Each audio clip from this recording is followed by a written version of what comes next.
Namaste. How are you all? We got a special guest. We gotta give a shout out. We have another special guest joining us. She actually participated with us in season 2 when we were talking about skin, all things skin. So let's introduce our guest first. We have Mrs. Crystal Ricks, wife, educator, phenomenal woman, beautiful child of God. Did I miss anything, Toya? You want to add anything? How would you describe our wonderful guest here? Yes, she is a woman full of wisdom. She's articulate. She's an educator. She's nurturing. She's just awesome. Just a powerful woman. Yay! So excited to have you. Yes. Thank you. Thank you for having me. Thank you for joining us this evening. So we are going to be talking about reflections and perceptions. But before we get into that, I think, Toya, you were getting into just check-ins with everybody. So how is everyone doing? I'll go first. I'm doing okay. It's been a little bit of a rough week for me, but I'm feeling a little bit better, a little bit lighter. But yeah, it was a rough one for me. I gotcha. Pretty good. God has continued to grace, so I'm going with the grace. I am going with it. Today was a little full, a little busy, but I made it through, made it here to you all, so I'm excited about that. And yeah, we're gonna keep plugging, but yeah, so far so good. How about you, Crystal? How's your week been? It's been a heavy few weeks with the hurricane, which definitely impacted my husband's community in Louisiana and family. Thank God everyone is still here. No one was injured, but just rebuilding. And just in general, just in a period of reflection, we lost someone I went to college with this week. And that kind of thing really always gives you pause and makes you reassess the things that you've chosen to do, things you've chosen not to do. And I like to answer the "how are you doing" question honestly, because I'm fine, but definitely on the inside, just constantly trying to find that rhythm. Being fine, but also yet acknowledging that, wow, it's a lot of things going on and having to pause and really think about what it means for like now. So it's been a heavy 2 weeks. I will admit that, but thank you. By the grace of God, we're here and just ready to plug in and engage here. Yeah. Thank you for being honest and sharing where you are, because like you were saying, it's very important for us to be honest when someone asks how we're doing. So thank you for trusting us with that. And thank you for joining us in the midst of all the heaviness that's going on. Like, we really appreciate it. Wow.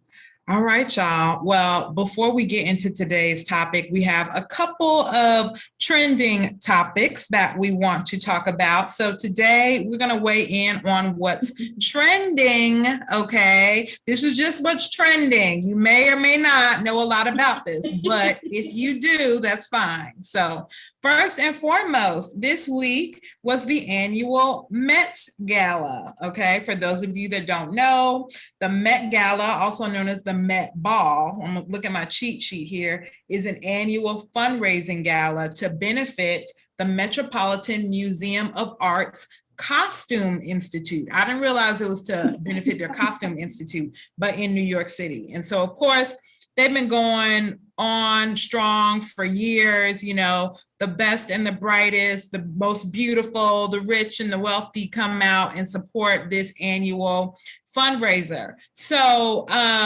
if you didn't know, the fundraising tickets start at a measly $35,000. That's it. Just, a year of college for somebody, somebody's annual income, maybe, So yeah, my question is, like, would you spend that much money to go and support a fundraiser? It is a fundraiser, so it's, for a good cause, but would you contribute that much? That is my question. No. Ask No, the mother I'll of say four. no. I just know that, listen, I have 4 kids. There's always something else that money could go towards, like college, cars, different things in the future. Like, even if I had it, I think I have more priorities. That's what I was gonna say. If you were a millionaire, you still wouldn't do it? Maybe if I was a millionaire, but I still have a bunch of kids and, a bunch of responsibilities like college and cars and all their extracurricular activities. There's just so many other things I think I would put $35,000 towards, because we are very, I wouldn't say frugal with our money. So even if we had $1 million, I mean, you're wise with it. Yeah. We would be, we're very wise with what we currently have. So yeah. That's good. I just don't see me being like, all right, it's just a drop in the bucket. Like, why not? I don't know. I guess it depends on the fundraiser. Absolutely. Like, definitely depends on the fundraiser. I don't feel like it's very compelling, the costumes. That doesn't compel me. It would definitely have to be something I believe in. Absolutely. Is this a worthy cause or no? Not to me. Okay. Got it. Okay. And let me ask, did anyone happen to see any pictures from some of the costumes and some of the wardrobes? Anybody have any thoughts on who they think was best dressed? I did happen to see some of the dresses, and I kind of like the classic looks, like Jennifer Hudson and her red dress. I liked Alicia Keys and her white dress. I like more of the classic looks. Even I think Sierra was wearing like a green dress and then she had like a football clutch. That was a little different, but I was more so liking the classic styles. Gotcha. What about you? I was about to call you Toya, Crystal. What about you, Crystal? For me, I am like Toya. I love the classic look, but because of this creative, leaning they were supposed to be, I made myself look at some other things. For me, it's Iman all the way. I thought she was absolutely gorgeous and regal, and her outfit was very creative, and I just loved it. I loved the way she carried it. I loved the way she made that, and I wouldn't mind living vicariously through her for a few hours and wearing that same outfit.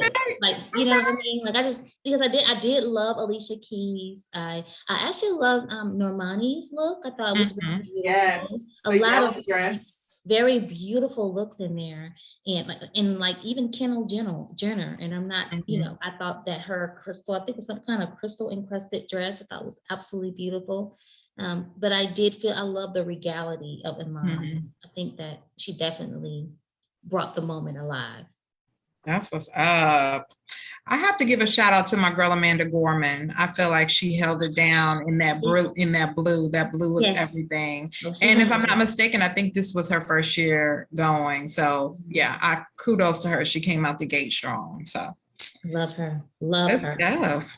All right. In other trending news, Versus happened this week. The infamous battle / musical celebration between recording artists. This week it was Ja Rule versus Fat Joe. So I have to ask, and it's okay, we won't hold it against you.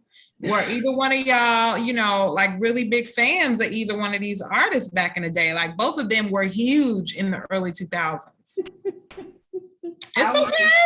I was a fan of Ja Rule. I'm not Murder.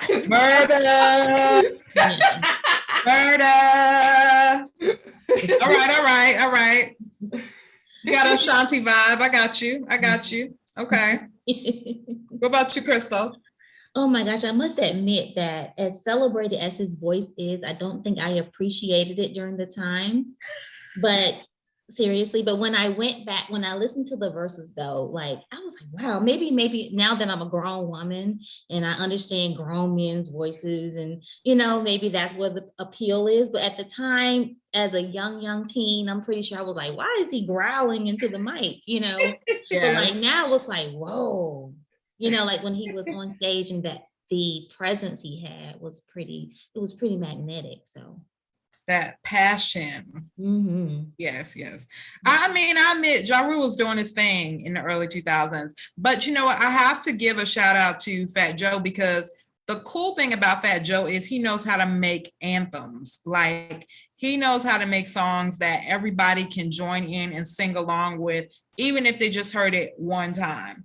And he's been doing it for decades. Like, I mean, still, he can come out with a hit today that sounds current, that sounds relevant, and that people still want to sing along to. And so for him to be in the game, 3+ decades and still be able to do that, I'm like, kudos. So, but yeah, that was all the talk this week. Any thoughts on who you think won or who you think should have won? No thoughts. I tried to watch some of those little battles. I was like, why is every other word like a curse word? So it was hard for me to like actually get into it. But I would say Ja Rule just because I'm a little biased. Yeah, I'm Team Ja too. Gotta hop on that train. I love and it. I think Joe set it up that way. I think he set it up that Ja Rule was going to be able to really, shine. So yeah. It's funny because I don't think people realize until the actual event, like how many hits he had. Like, he just kept coming and coming and coming. And so I think a lot of people are saying that he, is like the unofficial winner, but I'm glad he got to shine too, because I feel like between his beef with 50 and the whole Fire Fest, all that, like, he got a bad rap. So this was very redeeming for him, I feel like. So, yeah. All right. So let's dive into tonight's topic. All right. So first up, we're talking reflections, which is basically another way of saying how we see ourselves. So when you look at yourself, what do you see? So I battled and struggled with this question while I was trying to think about how I actually truly see myself. And sometimes I have positive images in how I see myself, and other times it's not so positive. Sometimes I'll see myself and I'm like, you need to lose some weight, like you're overweight, I start pointing out like flaws. But then other times I see myself as like, you're a mom, you're growing, you're changing, you're a wife, you're an educator. It's a constant battle for me in how I view myself, because sometimes those negative thoughts do try to creep in. Yeah. Very true. Very true. I would say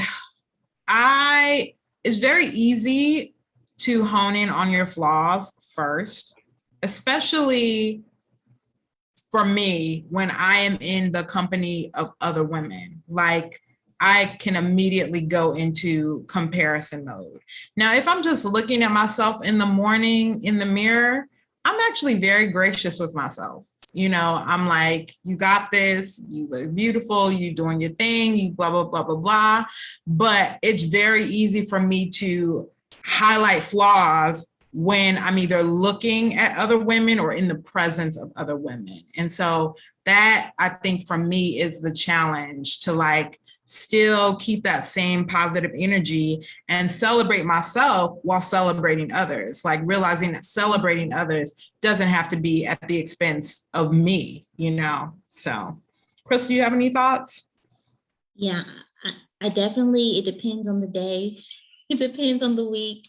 It depends on so many different factors. And I must admit that sometimes I feel great and see see greatness when I feel more, of course, confident or accomplished. A lot of times how I view myself really is determined based on what feel like I've accomplished, you know. And unfortunately, a lot of times I always feel like I'm behind the curve, like whatever curve Crystal decided existed. And not necessarily against anyone else, but just what I thought I should have had by now, you know.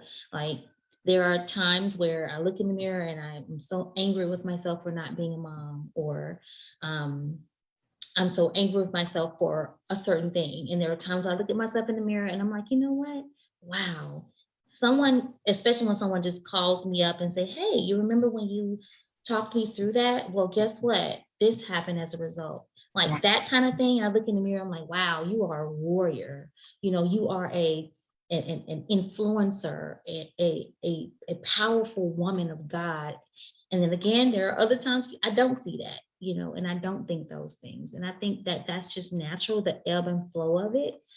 And one day, hopefully, you know, we'll get more on the end of the positive warrior. That part is what I want to see more days than any. That's good. That's really good. That's so funny that you mentioned that, you know, feeling behind schedule or behind the curve at times. I literally was just telling myself, I want to say like last week, like you are right on time, like you are right on schedule. You are not behind schedule. You are not like running late or whatever you want to call it. Like you are right on time. And I remember one of the pastors at my church praying a prayer for people that feel like they are late bloomers. And I was like, oh my God, like in a lot of ways, I feel like a late bloomer, you know, but God is like the author, the creator of time. Like he literally stands outside of time and decides, you know, how fast or how slow it's going to go and whether or not he wants to back up and make up for this and change the order of this and change the order of that, or bend time or cause it to stand still. Like he literally can do whatever he wants with what we consider to be the confines of time. And we are not to look to our right or to our left or to our own plans and agendas, even to say, hey, I'm behind schedule or I'm behind the curve. So yeah, I just want to say you're right on time. I tell you, as I tell myself, you are right on time. Amen. Amen. And you just made me think about the time in my life when I think I was about 24 or somewhere around that age, when I broke up with my long-term boyfriend recently. And I was just like, oh God, I don't want to date someone for another 4 years and get to know them. And, you know, like I was ready to be like married. And so, you know, with Ryan, like everything happened extremely fast. Like our courtship, marriage, all of that was within a year. So it was almost like God kind of sped up time for me when I was ready to kind of just like throw in the towel. And it was like, boom, it happened really quick. That's beautiful. That's beautiful. We talked a little bit about this, but is there anything else that anyone wants to share regarding like what or who shapes how we see ourselves? Definitely society, definitely the people around us. The world helps us to shape and develop a schema for what beauty is. Yeah. You know? And when you are told growing up, oh, you're beautiful, or you're not told you're beautiful, that definitely shapes you, right? When you look at things on the media, on television, what is celebrated, right? Who is celebrated? That tells you more than anything. And I definitely feel like that, especially in your adolescence, society and family, and probably more so even media, has a big role in shaping how you see yourself, because again, we're learning to measure ourselves up against and compare that comparison that, well, I'm not this, I'm not that. So that must mean I'm not, you know? Yeah. Yeah. And not only is it what you see, but what you don't see. So if you don't see representation of people that look like you automatically don't associate success, beauty, whatever you want to, whatever media portrays as being it. If you don't see people that look like you represented in that regard, then you automatically discount yourself because it feels like the media discounts you. So it's very, very easy to fall prey to that. I'm grateful because in this day and age, I think we're really starting to see the tide start to turn as it relates to representation and how important it is. And I love the fact too that women of color, Christian women of color are like beginning to tell their own stories. They're no longer waiting on anyone else to tell it for them. They're like, I'll do it. I'll write the book. I'll do the movie. I'll, do the album. I'll, become the influencer or whatever. Like I will do it because we can't afford to wait on anyone else to do it for us. Oh, yeah. Ooh, you preaching to yourself, Maya. Yes. I am. Yes. Yeah, I love it. I think one of the things my mom told me, and I don't know if I'm going to say this quite right, but I remember we were watching television and I was like, oh, Mom, isn't she so beautiful? And my mom said something I didn't expect her to say. She said, well, I don't like to do that. And I said, huh? She said, I don't like to just meditate on or think about how beautiful someone else is because I'm in a place where I'm trying to think I'm pretty, to think I'm beautiful. And I don't look like her.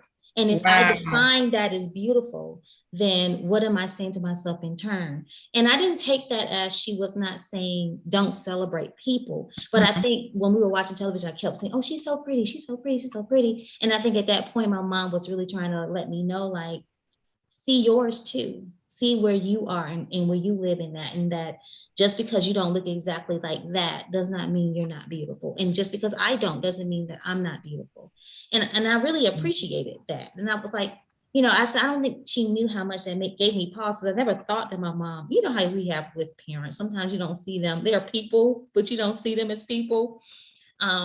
And just to kind of see that was something that she was dealing with and working through herself, like trying to see and accept her own beauty. So she was in a period where I can't really look at other people like that right now because I need to be able to accept and embrace myself.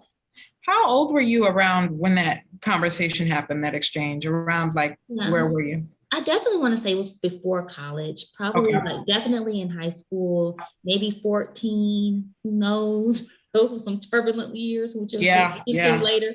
But definitely, I definitely think it was around that time. And I remember I was just thinking about that just as we were preparing for today and this conversation. I was like, wow, now I get more so what my mom meant when she said that. Wow. And for me, it's really important to instill that in my girls because they are all different. They all look different. They all have different hair textures. And we know that in the Black community, hair can be a pretty big deal. And all three of them have different hair textures. And a lot of times if I do one child's hair one way, the other child says, oh, I want my hair to look like hers. And I want my hair to look like hers. Like all three of them do it towards each other.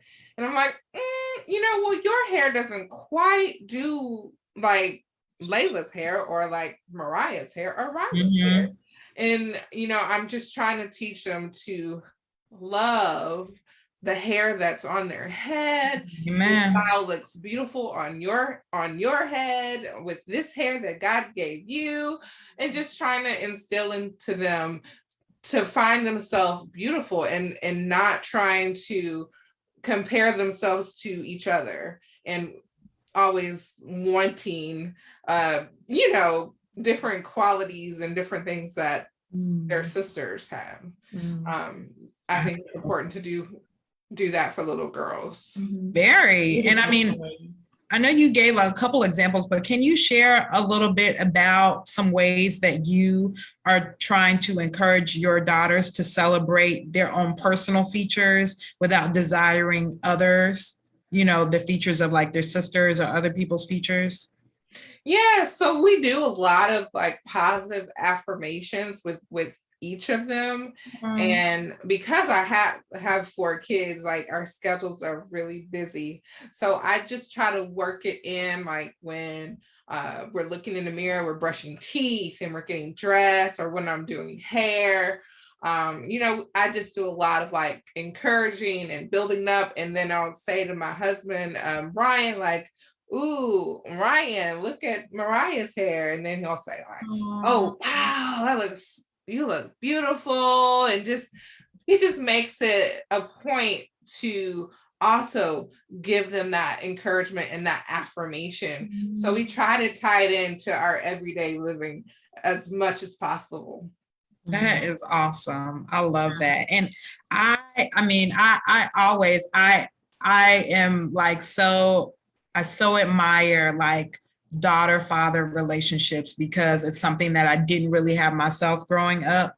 And I just think it's beautiful when fathers love on their daughters like that and validate them and affirm them and speak life into them, because it just goes so far. And I don't even know if, you know, men realize how much weight their words carry, you know, and how important it is for them to share those words like early on. So that's beautiful. That's awesome. All right. So, and Krista, I think you kind of touched on this a little bit. How would you say your reflection of yourself or how you viewed yourself has changed over the years? I think I put a lot more to my reflection than the actual reflection. You know, at first it was just what you see, that dimple here, that dimple that's not there, the hair that's not there, or what have you, or the body that's not or is. And I think now I see more when I see more into the essence of myself, if that makes sense. Not saying that, like, of course, appearance matters. It always is going to matter.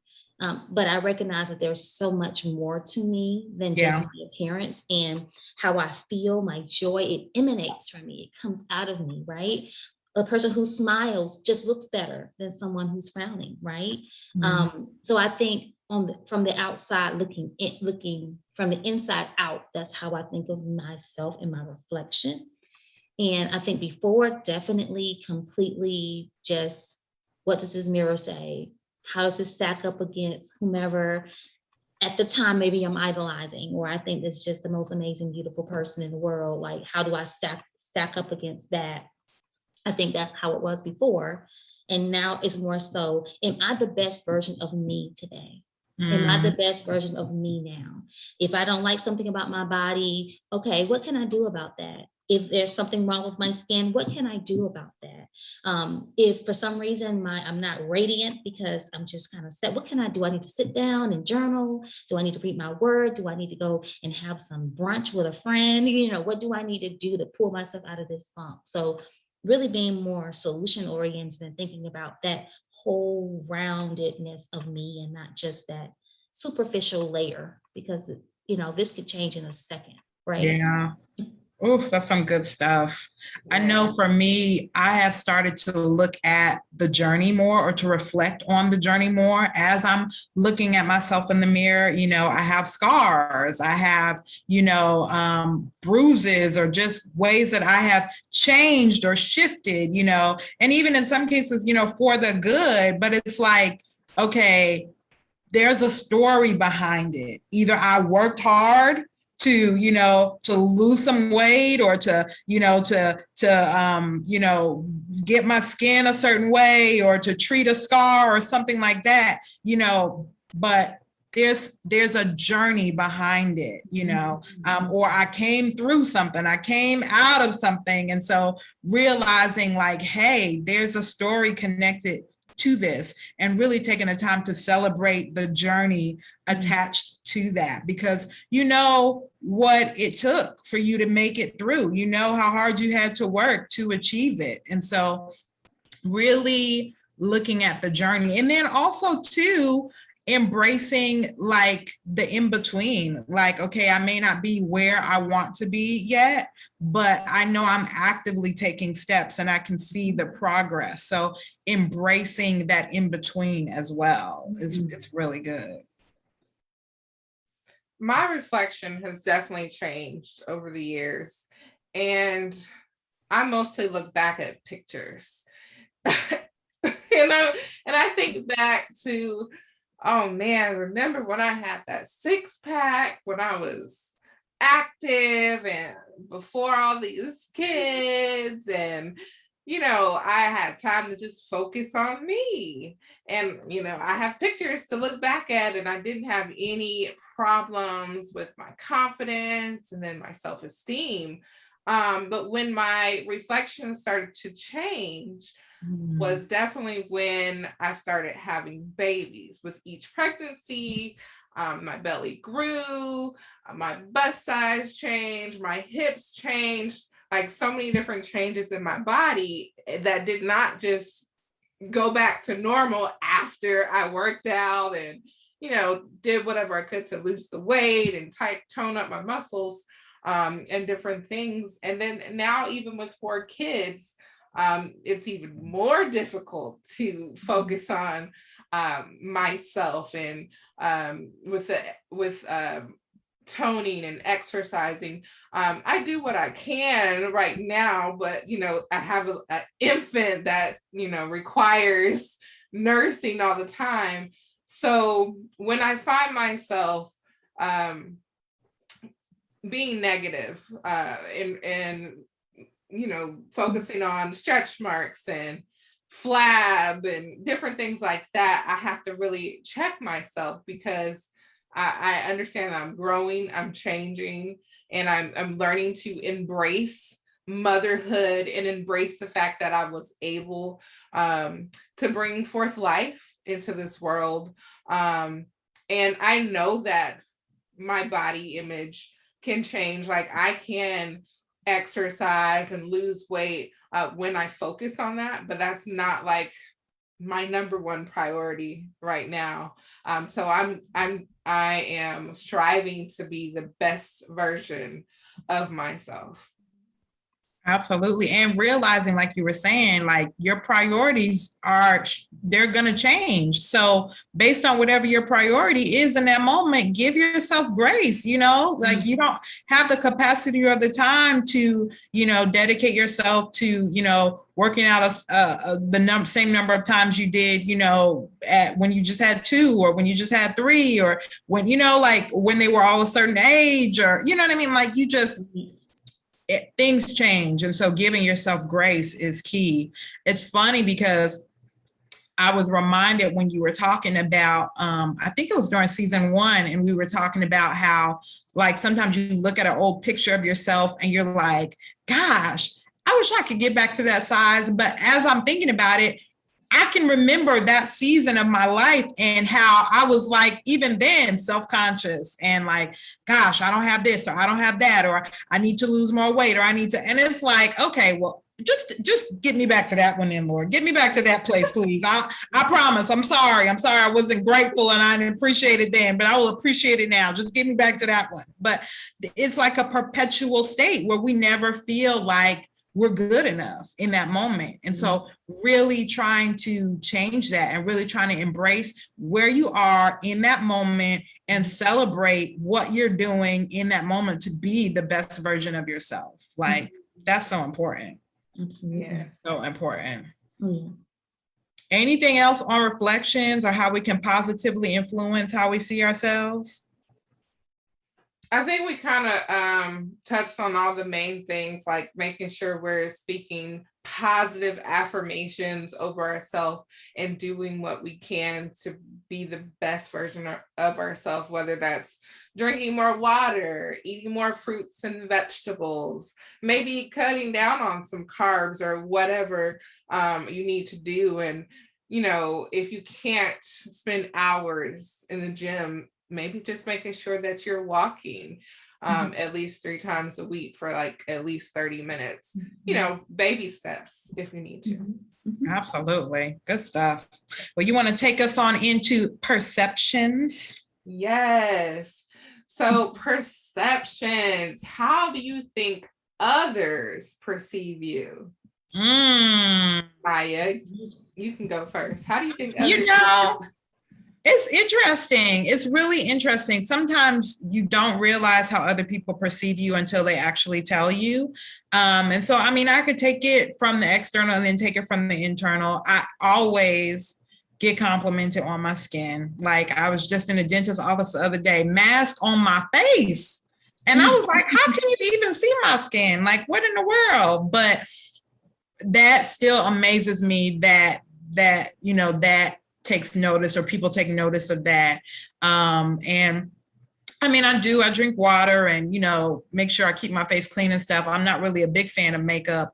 But I honestly, genuinely and truly believe too, that a lot of what people deem to be my glow comes from, I mean, really, and I'm not trying to be churchy or super spiritual or whatever, but I genuinely believe that Jesus gave me the glow up. Like, I really believe that, like, when I know when I'm in tune with God, when I'm going hard with God and like really in connection with him, it's like, I know I can walk into a room and just light it up. And it doesn't matter what my circumstances are. It doesn't matter what I'm going through or whatever. But I know that is something that I constantly get commentary on. And then internally, like inwardly, I should say, or personality wise, I hear a lot that I am wise, that I am calm and peaceful and encouraging.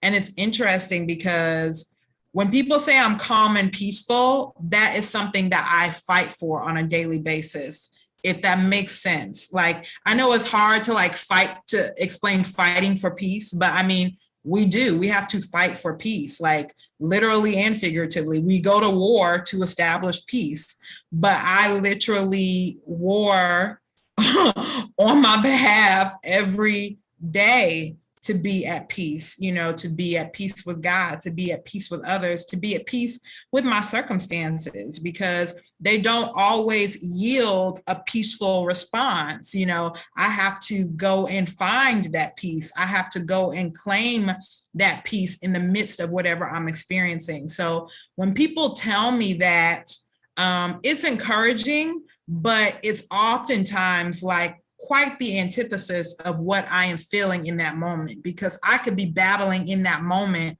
and you may not even realize it, because I'm battling for peace.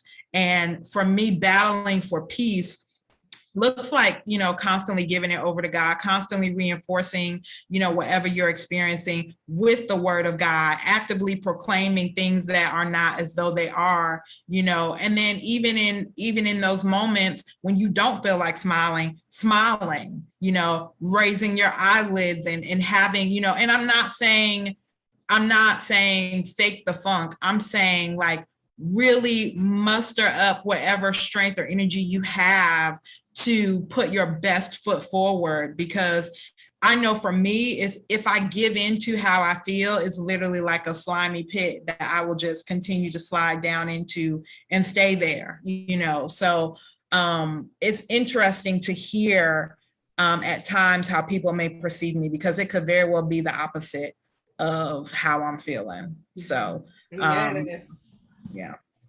Crystal, how do you think others perceive you? That's a hard question. I keep thinking about it because I feel like I always cloud other people's perception by my own perception of myself. I have to kind of come outside of me for a moment and think about, I often get complimented about my physique, you know, about my arms. And I almost always throw it back because I feel like that's just luck of the genetic pool, maybe. So I don't really take a lot of stock into that, but I do get some things from that. I would say beyond the physical of some compliments that may come my way, more so I think now it's so interesting. Like I was just talking to my husband about how I feel like as I get older, I come more and more into myself, like physically. And I think that there's definitely an alignment there between that physical and that mental piece. Like someone said, the older you get, the less you care about what other people think, which is a beautiful thing. And I feel like I'm definitely stepping into that. But I often get, you're so confident. I get, you're so wise. You're so this, that, and the other. And I'm like, wow, I never, almost ever almost battling with confidence, like almost always battling with feelings of belonging and worthiness. And I have to go back and look at the word of God and remind myself about how God sees me. And because again, I'm trying to get beyond the how people see me. I'm trying to get beyond the even how I see myself and really live in how God sees me, that he made me in his image. So there must be beauty in me that's beyond this and beyond anything else. And I think now that I'm starting to walk into a new phase of confidence, that people see me as more confident because I am more confident. I am more confident. Of course, I have my days. Everybody does. We all do. That we're not as, but I think for the most part, and like, it's so interesting. Like I never think I'm short, but then when I'm around other people, they're like, wow, in this Zoom world, you really are short, because nobody meets anyone in person anymore. So when we finally meet each other, so I definitely feel like I carry that Napoleon complex where I think I'm taller than I am. And so I definitely use my body to take up space and all of that. But I don't know. I think I really would think it's probably more positive now than before, because I definitely was okay with being invisible. I was okay with being in the shadows, of letting everyone else take center stage. And I think now that I'm not in that space, that I don't mind shining when it's time to. I don't mind other people shining. I think it definitely comes out in how people perceive and see me. Awesome. Can I just say two things real quick? Because I do want to hear your response to this, Toya. But real quick, Crystal, I just want to challenge you. And I don't know if you are challenging yourself in this area or not, but I want to just challenge you to say 2 words more often. Thank you. Like, thank you. And I'm challenging myself as I challenge you, because it's very easy, like you were saying, when somebody compliments you to, compliment them right back. I feel like I've gotten a little bit past that to where I'll just receive the compliment. But now the next step for me is saying thank you. Yeah. Like, thank you. Yeah. So I'm challenging you as I challenge myself. And then the other thing I just wanted to point out is the parallel with because I heard you say it as I was sharing mine as well. Like oftentimes people perceive you in a way that is exact opposite of how you're feeling in that moment, And so it really speaks to just the tricks that we play on ourselves in our minds. So that's all I want to say. But go ahead, Toya. I was just gonna say I'm not 100% sure on how people currently see me. I can tell you things that people have said, how they have perceived me, like, oh, you're stuck up. I've heard that a lot. I've heard, oh, you like you're rich. I assume that's maybe because of like maybe the size of our house. And I'm like, I don't know about rich. Like, we have 4 kids. So people normally say these things before they get to know me, get to know like the real LaToya. So I just wonder how I come off to people in general when they perceive me. Like, Crystal, can we share? Go ahead, Toya. I thought you were I was gonna say I want to share how we perceive you, but go ahead. Were you gonna say something else before I cut you off? Toya, were you gonna say something else? Go ahead, Toya. I'm sorry. I just wanted to weigh in because I was like, we're not going to leave as stuck up and rich. We're not going to leave you at that. We're not going to leave you at that. So, but okay, but go ahead, Crystal. You want to share how you perceive Toya? Yes. I must admit, being in the place that I think I was emotionally when I first met you, I may have seen some of those attributes that you said, I must admit. And here's the thing, here's the truth of the matter. I really think that we don't just see people as they are, but we see people as we are. Like, for example, if I have, not so much as we are, but what I mean is if they reflect things that maybe we don't have or feel on the inside, we may attribute some things like that, what you were saying. So basically what I'm saying is, because I think I certainly was doing my fair share of dealing with self-esteem and things like that, when you meet someone who comes off as very confident, right? You know, for some reason or another, we develop the sense that, well, I would say that confidence is like bad, right? Because confidence means that you think high of yourself, right? Whereas you kind of start to think, oh, low, or not having that high opinion of yourself is actually a positive attribute, right? Because that means that you're not so highfalutin or high on yourself. So I think that at the time, I wasn't at the mature space where I could understand that there were different ways in which people showed up into the world, right? That there were different levels and layers to confidence and to people and plus I am very open and transparent, as you can see, especially when you get to know me. But guess what? Everybody's not like that. You have always been a lot more private, you know, but once you get in, like, and you open and someone get in and get a chance to get to know you, it's like, wow, it's like a floodgate just opens up. And like, I remember one day, like, I love her so much, you know, because I got a chance to get beyond we just kind of know each other casually, which is how it should be. I love that. I love that about you. I love the way you are, you have this way of not only protecting yourself, but guarding, so much so that, and you only share what needs to be shared to a degree that when you share, it's like a gift. And it's a beautiful, you know, it's a gift and it's really nice. And I think that we all have to learn the proper rhythm of that, of like oversharing and undersharing, if that makes sense. And I think sometimes too, if our self-esteem is not quite right, we might attribute some things to people that might be more negative than not. And so, like I said, you were quiet, you were private, but I had to recognize that's how she shows up in the world. And that's fine. There's nothing wrong with that, you know?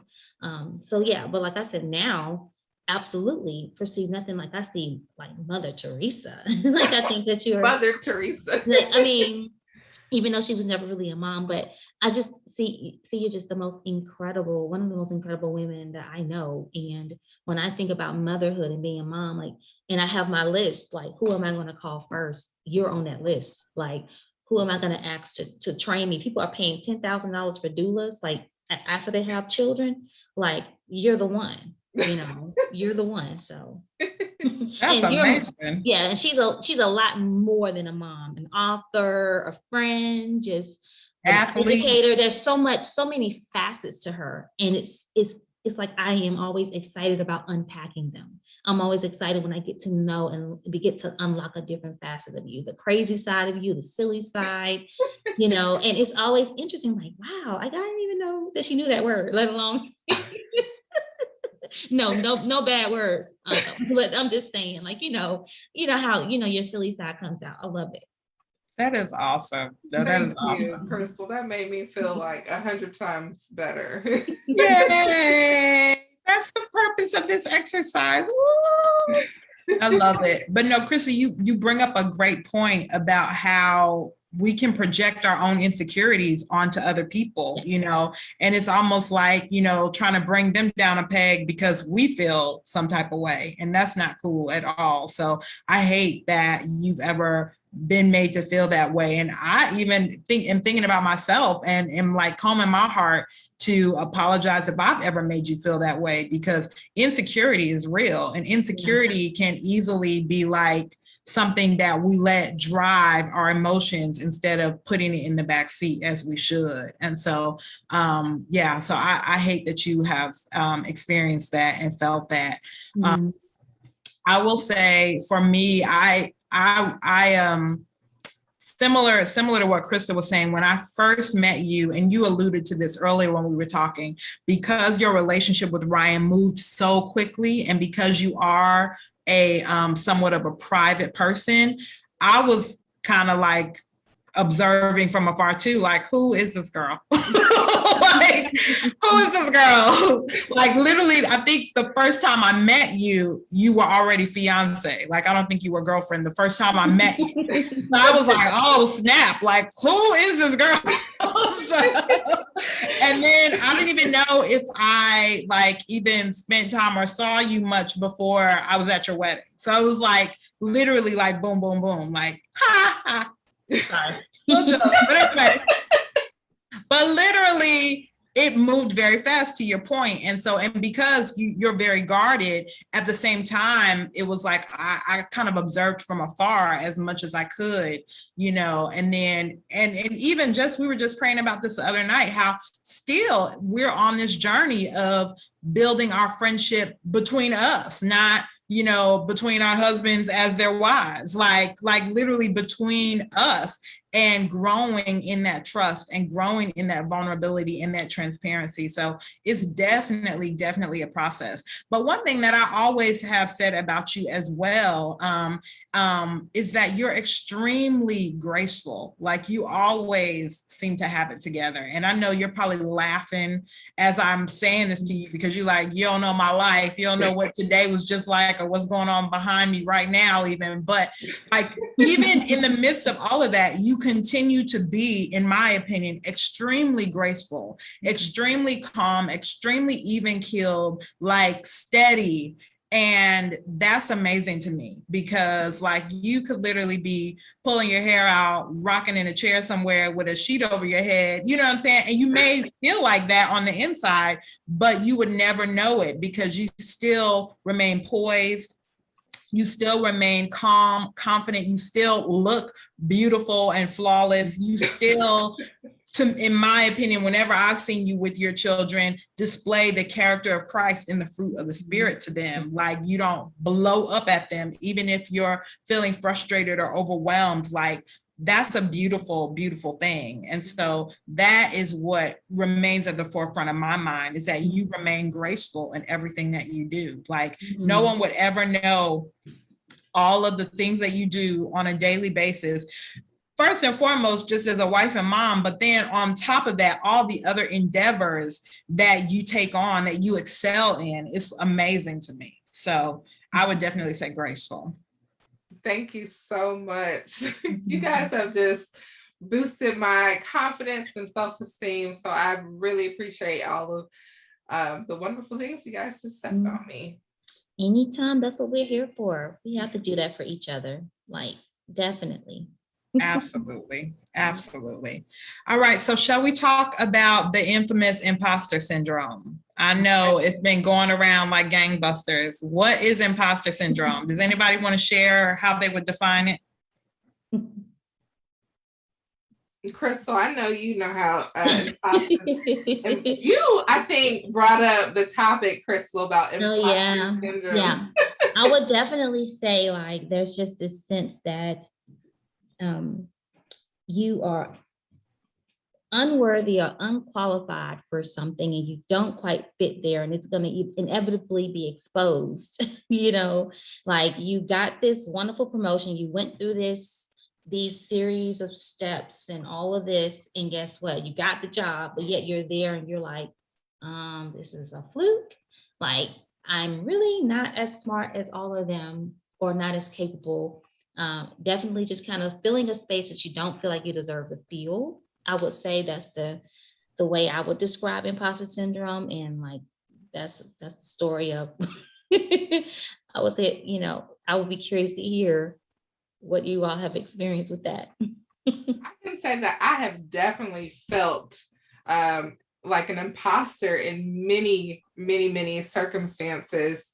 You guys know that I'm an author of 2 books, And with each book, I always hesitated to even put it out there. It's almost like I would get to the end of the book, and before I started marketing the book, I would say, what am I doing? Like, what am I doing? Nobody's going to read this book. You're not an author. You struggled in language arts. There's probably some grammatical errors that the editor probably missed. Like, what are you doing? Like, you're not an author. What are you doing? So I definitely struggled with it. I struggled with it when we created Becoming Eva podcast. I know Miss Reed is watching. She was my biology teacher, and she will attest that I did not I did not really talk a lot in class. So I was the quiet kid. So me doing a podcast, a talking podcast, that's so out of character. If you saw me, like if you grew up with me and saw how I was like in school, I was the quiet kid, always listening, always learning, soaking in, understanding everything, but I barely spoke in the classroom.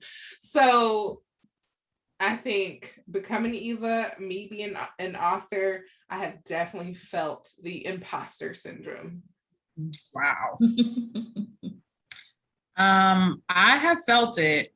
I will say it's interesting because like the first half of my life, I won't say the first half of my life, because only the Lord knows how long I'm gonna live, but I would say in my earlier years, like childhood, even into my early 20s, I felt invincible. I felt like wherever I go, wherever I end up is where I'm supposed to be, and, had no doubt about it. I think probably in more recent years, imposter syndrome has started kind of creeping up on me. If it's in corporate America where I'm like, oh, was I really supposed to get that promotion? Or do I really know what I'm talking about? Or am I really qualified? And even recently when we shot this short film, I had the opportunity to work with Crystal's husband. And it's funny because we had a moment where I was directing a scene and we had like legit professional actors that we were working with. And one of them asked me, well, do you want me to break the fourth wall? And I was like, I know exactly what you're talking about. But in that moment, I was like, you're really asking me like the authority figure here, and I need to give you an answer. Like, I need to give you an answer. And so I responded and everything. And then afterward, I was telling my husband and Crystal's husband, I was like, I was feeling like I had a moment where I was second guessing myself, like, and he was like, that is imposter syndrome. I was like, yeah, he was like, you know what you're doing. And I'm like, I do, but I haven't done it to this scale before, And so literally it creeps up on you when you find yourself doing things where it's like, wow, like, yeah. So it's very interesting how it creeps up. So let's talk real quick about how we can overcome imposter syndrome. I think just being authentic in who you are and having confidence and trust, even when you're scared and having doubt.